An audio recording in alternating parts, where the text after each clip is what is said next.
शादी से 2 महीने पहले दो आदमियों ने ज़बरदस्ती कर ली थी। शादी के दिन पता चला कि मैं तो पेट से हूँ। जब शादी की रात पति करीब आया तो सर्दियों में मेरे पसीने छूट रहे थे। जब उसने मेरे शरीर को देखा तो फिर मैं दुल्हन बनी कमरे में पहुँची तो मेरा दिल बाहर आने को कर रहा था।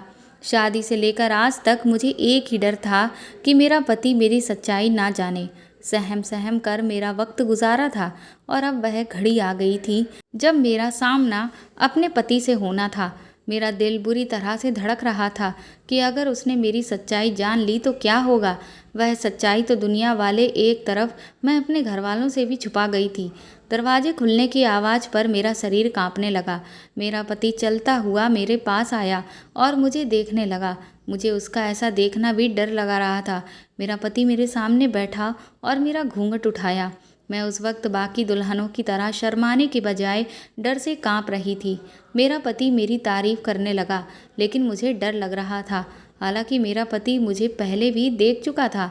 हमारा विवाह शादी से 3 महीना पहले ही हो चुका था। बस विदाई 3 महीने बाद हुई थी। विवाह के वक्त मेरे दिल में भी बाकी लड़कियों की तरह बहुत से अरमान थे, पर मैं शर्माई हुई थी। सबकी छेड़छाड़ सुनती रही थी। अपने पति को मैंने तब बस एक ही झलक देखा था और मेरा दिल धड़क रहा था। हालत वही रहती तो यकीनन मैं आज शर्माती और धड़कते हुए दिल से ये तारीफ़ें कबूल कर रही होती। मगर 1.5 माह पहले जो मेरे साथ हादसा हुआ उसने मेरी पूरी हस्ती हिला दी थी। मेरा दिल दुनिया से और इस सब जहान से ही उड़ चुका था। मैं हर पल खौफ से गुजरती आज यहाँ पहुँची थी और आज मैं पूरे हक से उनके पास आई थी तो मेरा दिल धड़क रहा था। मेरे पति मुझसे बातें कर रहे थे और मुझे उनकी नज़रें अजीब सी महसूस हो रही थीं। उनकी नज़र मेरे ऊपर पड़ी तो वह पीछे हट गए। मैं उनके पीछे हटने पर सहम गई। उन्होंने मुझे गौर से देखते हुए बहुत अजीब सी बातें कह दी जिसने मुझे फिर से सूली पर लटका दिया था। मुझे लगा कि उन्हें मेरा राज पता चल गया है। मेरी वह हकीकत जो मैं उनसे छुपा रही थी, शायद वह जान गए थे। मगर मुझे आश्चर्य तब हुआ जब उन्होंने सर झटक दिया और कहा कि मैं थक गया हूँ और शायद तुम भी थक गई होगी। तुम कपड़े बदल कर सो जाओ। वह मुझे कहते हुए सो गए थे और मैं अपनी जगह चुप बैठी रह गई। अजीब इंसान था, उसने मुझे छुआ ही नहीं। मुझे इस बात पर परेशानी हो रही थी। फिर मेरा दिल बहुत भारी होने लगा था। मैं कपड़े बदलने लगी और फिर बिस्तर पर लेट गई। मगर मेरे दिमाग में यही बात गूंज रही थी कि पहली ही रात मेरे पति ने मुझे छूने की बजाय इधर उधर की बातें करके सोने का कह दिया। मैं पूरी रात इसी बात को सोचती रह गई थी। अगले दिन मैं बहुत ही मुश्किल से अपने चेहरे पर मुस्कुराहट सजाए बैठी थी। आज भी सबने मेरी बहुत तारीफ़ की। मैं बचपन से बहुत खूबसूरत थी। शादी के हार श्रृंगार ने मेरी खूबसूरती को और बढ़ा दिया था। मुझे यकीन था आज मेरा पति मुझे देखकर खुद को हक जताने से रोक नहीं पाएंगे। मैं डरी हुई थी मगर मैं चाहती थी कि वो मुझे सराहें और अपना हक हासिल करें। आज ज़्यादा इंतज़ार नहीं करना पड़ा था। मेरे पति कमरे में आए और उनका मिजाज भी बहुत अच्छा लग रहा था। मुझे थोड़ा बहुत डर भी लग रहा था मगर मैं इंतज़ार कर रही थी। फिर मुझे हैरत का झटका तब लगा जब मेरे पति ने आज रात भी यहाँ वहाँ की बातें करके सोने को कहा और खुद भी सो गए। मैं सदमे में बैठी रह गई। क्या मुझ में इतनी कशिश भी नहीं थी कि मेरा पति मेरी तरफ आकर्षित होता? मेरी हालत अजीब सी होने लगी। पहले ही मेरे दिल में डर था कि कहीं मेरे पति के सामने मेरी हकीकत ना खुल जाए।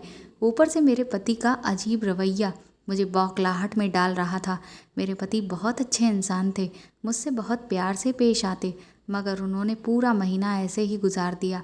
लेकिन कोई रिश्ते की बुनियाद नहीं रखी थी। मेरे दिमाग पर बहुत गहरा असर पड़ा था। मुझे फिर से अपने साथ हुए हादसे के बुरे सपने रातों को जगाने लगे थे। मेरी हालत दिन ब दिन बिगड़ती जा रही थी। मैं हर वक्त डरी सहमी सी रहती थी। तीसरा महीना शुरू हुआ और मेरा शरीर बदलने लगा और मुझे यही डर था। मैं चाहती थी कि इस वक्त से पहले मेरे पति से मेरा मजबूत रिश्ता बन जाए, मगर ऐसा नहीं हो पाया था और अब यकीनन मेरी हकीकत खुल जाती। हमेशा टेंशन में रहने की वजह से मेरी हालत ख़राब हो रही थी। एक दिन मेरी तबीयत बहुत ज़्यादा बिगड़ी तो मेरे पति मुझे डॉक्टर के पास ले गए। डॉक्टर ने मेरा चेकअप करके वही कहा जिसका मुझे डर था। वह बोल रही थी कि मैं माँ बनने वाली हूँ। मुझे पेट से हुए 3 महीने हो चुके हैं। मैं सदमे में जा चुकी थी। अब यकीनन मेरा पति मुझे डाइवोर्स दे देगा और कोई भी इंसान यही करता। मेरा दिल चाहा कि मैं चीख चीख कर रोऊं, मगर मेरा शरीर बिल्कुल बेजान और ठंडा हो रहा था। डॉक्टर मेरे पति से बता रही थी, किसी टेंशन की वजह से मेरी हालत बहुत ख़राब हो गई है। मुझे अच्छी खुराक के साथ साथ अच्छे माहौल की भी ज़रूरत है। वह नहीं जानती थी कि ये कैसा बच्चा है। मेरी आंखों में 3 महीने पहले गुजरे हुए हादसा किसी फिल्म की तरह चल रहा था। विदाई से पहले, अपने विवाह से 1 महीने बाद मैं एग्ज़ाम देने यूनिवर्सिटी जा रही थी कि मुझे 2 नौजवानों ने पकड़ लिया था। मैं उस वक्त सुनसान जगह पर थी। मेरी चीख पुकार से भी कोई फ़ायदा नहीं हुआ था और लड़के वही करीब किसी जगह ले जाकर मेरी बेबसी का फ़ायदा उठा लिए।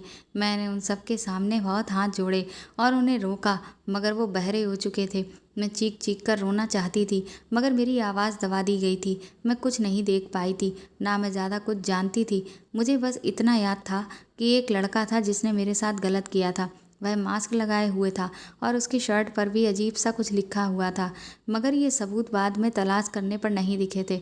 उस वक्त सदमे में कुछ देर तो मैं वहीं पड़ी रही। मुझे लगा कि मैं मर जाऊंगी। अगर ना मरी तब भी मैं अपनी जान ले लेना चाहती थी। कुछ देर बाद उन्होंने मुझे उसी जगह पर ले जाकर छोड़ दिया जहाँ से वह मुझे ले गए थे। मैं खुद को संभालती रोती रोती घर पहुँची तो छोटी बहन के अलावा कोई नहीं था। मैं अपने कमरे में जाकर बंद हो गई थी और बुरी तरह से फूट फूट कर रोने लगी थी। मुझे गम और परेशानी से बुखार हो गया था। रातों को मैं डर जाती थी। मुझे सपनों में वह दोनों नज़र आते थे।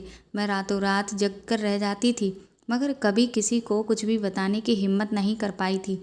घर वाले मेरा बहुत ख्याल रखते थे और 1 हफ्ते बुखार ने मेरे चेहरे की रौनक छीन ली थी। फिर धीरे धीरे मैं संभलने लगी थी। जो मेरे साथ हुआ था, आहिस्ता आहिस्ता मैं उस तकलीफ़ से निकलने लगी। मैंने घर वालों से वह बात छुपा रही थी और खुद को संभाल लिया था, मगर फिर कुछ दिन के बाद मेरी तबीयत में बदलाव महसूस होने लगा। अक्सर मेरा सर चकराने लगता और मुझे उबकाई आने लगती थी। मैं डर गई कि ये सब उस दिन का नतीजा ना हो। मैं चुपचाप यूनिवर्सिटी से लेडी डॉक्टर के पास गई और चेकअप करवा कर भगवान से प्रार्थना की कि ऐसा ना हो जिसका मुझे खौफ है। मगर शायद भगवान को यही मंजूर था। मेरी रिपोर्ट में यही आया कि मैं प्रेग्नेंट हूँ। मैं बहुत रोई और भगवान को भी पुकारने लगी कि मेरे साथ आखिर ऐसा क्यों हुआ। अब मैं कहाँ जाती और किसको अपनी हालत का जिम्मेदार ठहराती। मेरे इस हालत का कौन गवाह बनेगा। मैं जानती थी मुझे ही गलत समझा जाता। घर आकर मैं गुमसुम रहने लगी। घर में मम्मी पापा दोनों बुढ़े थे और छोटी बहन ना समझती, इसलिए मेरी हालत को बीमारी समझ लिया था। मेरी हालत दिन ब दिन खराब होती जा रही थी। फिर शादी का हल्ला उठा तो मैं सहम सी गई थी। क्या मेरा पति मुझ पर भरोसा करता? कभी नहीं। वह मुझसे रिश्ता तोड़ देता और मैं हर किसी के लिए बदकिरदार मशहूर हो जाती। जब शादी हुई तो मैंने सोचा था कि शादी के बाद पति से कह देती हूँ कि मैं प्रेग्नेंट हूँ और जब बच्चा पैदा होता तो उसे 7 महीने का साबित करके ये मामला दबा देती। मगर यहाँ भी किस्मत ने मेरा साथ नहीं दिया था और मेरा पति मुझसे मोहब्बत के दावे करके, मेरा इतना ख्याल करके भी मुझसे फासला बना रहा था। अब डॉक्टर ने तो हकीकत खोल दी थी। मैं जानती थी मेरा पति घर आकर मुझे बुरा भला कहेगा और बदकिरदारी का इल्ज़ाम लगाकर वो मुझे डाइवोर्स दे देगा। इन 3-4 माह की टेंशन ने मुझे इतना निहाल कर दिया था कि मैंने खुद को डाइवोर्स के लिए भी तैयार कर लिया था। जब हम घर पहुँचे तो मेरे पति मुझे कमरे में ले गए। मैं खुद को शोर शराबे के लिए तैयार कर रही थी, मगर मेरी हैरत की इंतहा तब न रही जब दोपहर से शाम और शाम से रात हो गई। मगर मुझे मेरे पति ने कुछ भी नहीं कहा, बल्कि वह मुझे बड़े ही आराम से आराम करने के लिए कह रहे थे। मुझे लग रहा था कि मैं कोई सपना देख रही हूँ। आखिर कौन मर्द इतना चुप रह सकता था? वह तो अपनी पत्नी के गर्भवती होने का सुन चुके थे, जिसको उन्होंने छुआ तक नहीं था। फिर भी वह शांत थे। ऐसा कहाँ पॉसिबल था? मैं परेशान थी। मुझे उनके चुप रहने से हैरत हो रही थी और दिन ब दिन मैं उनकी मोहब्बत में गिरफ्तार होने लगी। मुझे यकीन होने लगा कि जिस मोहब्बत के दावे करते थे शायद वह सच्ची है। वक्त गुजरता जा रहा था और वह मेरा हर तरह से ख्याल रखने लगे थे। मेरे लिए फ्रूट लाते, दूध भी अपने हाथ से पिलाते। मैं इन सब को उनकी मोहब्बत समझती रह गई, मगर फिर भी कभी कभी मुझे उन पर बहुत हैरत होती थी। उनका इतना ख्याल रखने पर मुझे दोबारा कोई परेशानी नहीं हुई थी और मैंने सारा वक्त सुकून से गुजारा था। फिर मैंने शादी के 7 महीने बाद एक खूबसूरत बच्चे को जन्म दिया। मुझे इस बच्चे की किस्मत पर भी अफसोस हो रहा था और उसकी किस्मत में शायद बाप की मोहब्बत नहीं थी।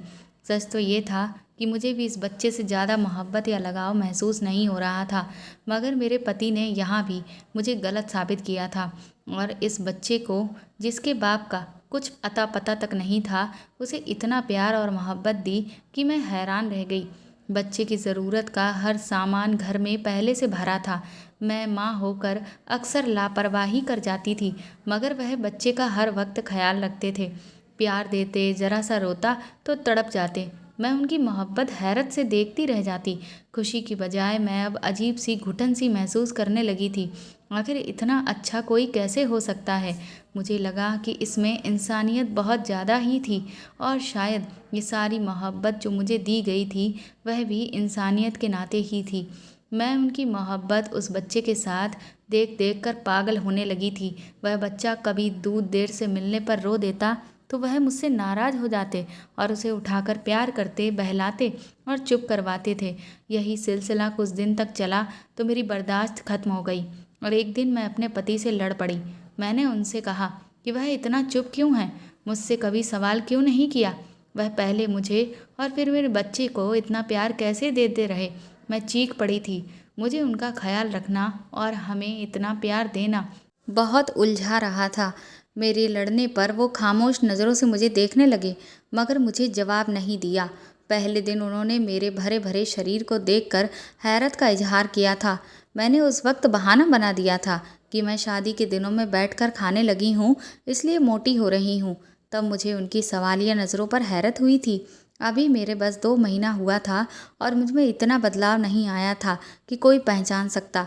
मैं रो रही थी। मैंने उनसे पूछा कि क्या उन्हें पहले दिन मुझ पर जरा सा भी शक नहीं हुआ था जब उन्हें मेरे शरीर में बदलाव महसूस कर रहे थे। वह बोले कि हाँ, मुझे शक हुआ था, मगर तुमने कुछ नहीं बताया। मुझे उनकी जवाब पर झटका लगा। मेरा सर अब चकराने लगा था। मुझे एहसास हुआ कि मेरे पति एक अजीब किस्म के आदमी हैं। वह जानते थे और उन्होंने पूछा नहीं कि ऐसा क्यों और कब हुआ। जानने की कोशिश तक नहीं की कि मेरे साथ क्या हुआ या फिर मैंने उनके साथ बेवफाई की है। मेरे इस तरह से झगड़ने पर वह बोले कि मैं तुम्हें आज एक हकीकत बताना चाहता हूँ। वह शांत थे। अब मुझे भी उनके इस व्यवहार की वजह जाननी थी और मैं इतना तो समझ गई थी कि कोई ऐसी बात है जिसकी वजह से वह ऐसे थे। कुछ ऐसा था जिसने उन्हें इतना अजीब बना दिया था। उस दिन उन्होंने जो सच्चाई बताई वह मुझे अंदर तक हिलाकर ही रख दी थी। उन्होंने बताया कि उनकी माँ के साथ इसी तरह से गलत हुआ था और जब उनकी शादी हुई तो वह माँ बनने वाली थी। उन्होंने मेरे बाप को नहीं बताया, बल्कि अपने अंदर दबा के रखा और फिर वो ब्याह कर आ गईं। जब शादी की रात मेरे बाप को ये हकीकत पता चली तो उन्होंने बहुत हंगामा किया। उन्होंने मेरी माँ को बदकिरदारी के ताने दिए और बहुत ज़्यादा जुल्म किया था, मगर वह अपनी पत्नी को छोड़ने को तैयार नहीं थे। अपनी पत्नी को अपनाए रखा, रिश्ता कायम किया, मगर बस इतना ही रहम कर पाए, इससे ज़्यादा नहीं कर पाए थे। हालांकि मेरी माँ के साथ गलत हुआ था और उनका कोई कसूर नहीं था। वह मेरे बाप के तानों और डांट फटकार को सुनती रही। फिर मैं पैदा हुआ। मैं बिन बाप का बच्चा था और मेरी परवरिश बाकी बच्चों की तरह नहीं होनी चाहिए थी, पर यहाँ भी मेरे बाप ने मुझे बड़ा किया और मुझे अपना नाम दिया। मुझे घर में रखा, पढ़ाया लिखाया, मगर एक फ़र्क रह गया था, क्योंकि मैं बिन बाप का बच्चा था। मुझे अपनी माँ के पति से सगे बाप की मोहब्बत नहीं मिली थी। मेरे पास दुनिया की हर चीज़ थी, मगर माँ बाप का पूरा प्यार कभी नहीं मिला था। फिर मेरे भाई बहन भी पैदा हुए। वह मेरी माँ के अपने बच्चे थे। मेरे बाप की सगी औलादें थीं, इसलिए उनकी परवरिश अलग थी। उन्हें बहुत मोहब्बत दी जाती थी। मैं ये फ़र्क देखकर बड़ा हो रहा था और मेरे साथ जुल्म किया जा रहा था। मेरे अंदर बुराइयां फैलने लगीं और मम्मी पापा के खिलाफ जहर भर गया। बस अपनी माँ से गिला था कि जब शादी से पहले उनके साथ जाती हुई तो उन्होंने मेरे बाप को क्यों नहीं बताया। उन्हें बताना चाहिए था कि वह अपने होने वाले पति को पहले से सच्चाई बताती और उनके फैसले को हक देती। मेरी नज़र में मेरी माँ के पति का कोई कसूर नहीं था। मेरी माँ ने उनसे सब कुछ छुपाकर उनके साथ भी बहुत गलत किया था। उनके हाथ बांध दिए थे। हालांकि उस मर्द में इतनी हिम्मत थी कि उसने ऐसी औरत को अपनाया, रिश्ता ख़त्म नहीं किया और बिन बाप के बेटे को भी अपना नाम दिया। शादी से पहले हकीकत का पता चलता तो कभी मेरी माँ को नहीं छोड़ता। उसे खुशी होती कि ये फैसला उसने अपनी मर्जी से किया है। मेरे पति बोल रहे थे और मैं पत्थर की तरह बन चुकी थी। मैंने अपने पति की माँ की किस्मत पाई थी तो ये था, ये बात जिसकी वजह से उन्हें शक होने पर भी मुझसे कोई भी गिला शिकवा नहीं था और इसी वजह से उन्होंने मुझसे कोई सवाल नहीं किया, बल्कि हकीकत पता चली तो लड़ने या मारने के बजाय दिल से अपना लिया था। मेरे पति ने मेरी तरफ देखा और फिर मुझसे कहा कि मेरा तुमसे यही सवाल है कि तुमने मुझसे क्यों छुपाया। मतलब क्या तुम इस सब में शामिल थी? क्या तुम्हारा किसी लड़के से रिश्ता था? मैं उनके सवाल पर तड़प उठी। मैंने जल्दी से नहीं में सिर हिलाकर इनकार किया और उन्हें भरोसा दिलाने लगी कि ऐसा कुछ भी नहीं है। मैंने कसम खाई और कहा, मैं बेकसूर हूँ। मैं उन दो आदमियों को नहीं जानती, उनकी शक्ल तक नहीं देखी। मैं पाकीज़ा हूँ। मेरा कभी किसी गैर मर्द से ऐसा कोई रिश्ता नहीं था। मैंने अपने दिल में किसी को रखा नहीं था तो वह मेरा पति था। मेरे भरोसा दिलाने पर वह बोले, जब ऐसा था तो क्यों छुपाया? मुझे क्यों नहीं बताया कि तुम्हारे साथ गलत हुआ था? तुम तो खुद ही मजबूर थी, क्यों खुद को सताती रही? इस बात से डरती थी, क्यों मेरी माँ वाली बेवकूफ़ी दोहराई? मैं उनके सवाल पर निडाल सी हो गई। मैं उन्हें क्या बताती? और सिर्फ इल्ज़ाम से डरती है। मुझे यही डर था कि मुझ पर यकीन नहीं किया जाएगा। मेरे पास कोई सबूत नहीं था और मैं उनको क्या बताती। आज के ज़माने में ऐसे मर्द तो बहुत कम रह गए हैं। लोग तो झूठे इल्ज़ाम पर रिश्ते तोड़ देते हैं। फिर मैं तो खुद पर वह सब झेल चुकी थी। मैंने उनकी ज़िद पर कहा कि मुझे ये खबर थी कि आप मुझ पर भरोसा करेंगे या नहीं। अगर शादी की रात सवाल कर देते तो मैं खुद सब कुछ बता देती, कुछ भी नहीं छुपाती। अगर मुझे ज़रा सा भी अंदाज़ा होता कि मेरा पति इतना अच्छा है तो मैं खुद को इतना ज़्यादा तकलीफ़ ही नहीं देती। मेरे रोने पर मेरे पति ने मेरा हाथ थाम लिया और मुझसे कहा कि अब याद रखना, मुझे तुम पर यकीन है और अब ज़्यादा मत सोचना। मैंने प्यार भरी नज़रों से उन्हें देखा। मेरा दिल उनकी मोहब्बत पर खुशी से भड़क उठा था। आज सब कुछ खुल चुका है। मुझे लग रहा था कि आज हम दोनों ने अपनी हर सच्चाई एक दूसरे को बता दी है, मगर मैं गलत थी। अभी तो मैं बहुत सी सच्चाइयों को नहीं जानती थी। अभी तो मेरे सर पर आसमान गिरना बाकी था। अब इन सब से बेखबर मैं बहुत ज़्यादा खुश हो गई थी। मेरी ज़िंदगी अपने पति की वजह से अच्छी और सुकून से गुजरने लगी थी। अब मेरा भरोसा अपने पति पर कुछ ऐसा कायम हो गया था कि मैं अपनी हर एक बात उन्हें बता देती थी। मैं अपने बच्चे को भी प्यार देने लगी थी और कुछ दिन बाद मुझे दोबारा से माँ बनने की खुशखबरी मिली थी। इस बार ये फ़र्क था कि मैं भी इस खुशी को खुलकर महसूस कर रही थी, पर मेरे पति के व्यवहार में तो कभी बदलाव आया ही नहीं था। इस बार भी वैसे ही ख्याल रख रहे थे वो मेरा, जैसा कि अब तक पहले रखा था। वह मुझे ज़्यादा काम भी नहीं करने देते थे। मैं उनसे छुपकर थोड़ा बहुत घर का काम कर लेती, वरना उन्होंने काम वाली रख ली थी। काम वाली मेरे बड़े बेटे को संभाले बैठी थी और मैंने सोचा कि मैं स्टोर रूम से कुछ सामान निकाल लूँ। वह सारा सामान जो बड़े बेटे के पैदा होने के बाद ज़रूरत पड़ा था। जब वह बड़ा हुआ तो मेरे पति ने सब स्टोर रूम में रख दिया था। मुझे सिर्फ 1 महीना बाकी था। मैंने सोचा कि सामान वगैरह उठाकर पहले से मैं ये चेक कर लूँ। स्टोर की लाइट ऑन की और पुराना बॉक्स खोलकर सारा सामान निकाल रही थी। तब मुझे बॉक्स के एक कोने में एक बहुत पुराना संदूक मिला। मैंने भी वह संदूक सामान में रखा और काम वाली को बुलाकर वह सारा सामान मेरे कमरे में ले जाने को कहा। वह मेरे कहने पर सामान ले जाकर कमरे में रख दी। मैं सामान निकाल निकाल कर देख रही थी। मेरे सामने वो पुराना संदूक आ गया। मैंने उस संदूक को खोला। उसमें से जो सामान निकला उसे देखकर मेरे होश उड़ गए। मैं सर से पांव तक कांप गई थी। मेरा दिल बुरी तरह से डूब रहा था। मैं यकीन करने को तैयार नहीं थी। ऐसा कैसे हो सकता था? मेरा पति तो एक अच्छा इंसान था, फिर मेरे सामने उसका पड़ा ये सामान, उसका कौन सा पहलू था? मेरा पति घर आया तो मैंने उनका कॉलर पकड़कर वह काला शर्ट और काला मास्क उनके मुंह पर फेंक दिया कि मेरे साथ गलत करने वाला कोई और नहीं, मेरा अपना पति था। मैं उस आदमी पर चिल्ला रही थी कि उसने मेरे साथ ऐसा क्यों किया, मुझे ऐसी तकलीफ़ क्यों दी। वह बोले, कि तुम मेरे विवाह में थी। मैंने कोई पाप नहीं किया, मैं बस तुम्हें आजमाना चाहता था। मैं जानना चाहता था कि तुम मुझे सच्चाई बताती हो या नहीं। उनकी बात पर मुझे धक्का सा लगा था। सिर्फ आजमाने के लिए उस इंसान ने मुझे इतनी तकलीफ़ें दी। अपने पति की सच्चाई जानने के बाद मुझे सारा वक्त याद आने लगा जो मैंने तकलीफ़ों में गुजारा था। अगर मुझे उनकी सारी सच्चाई मालूम ना होती तो मैं तो सारी ज़िंदगी ऐसे ही गमगीन होकर गुजारती।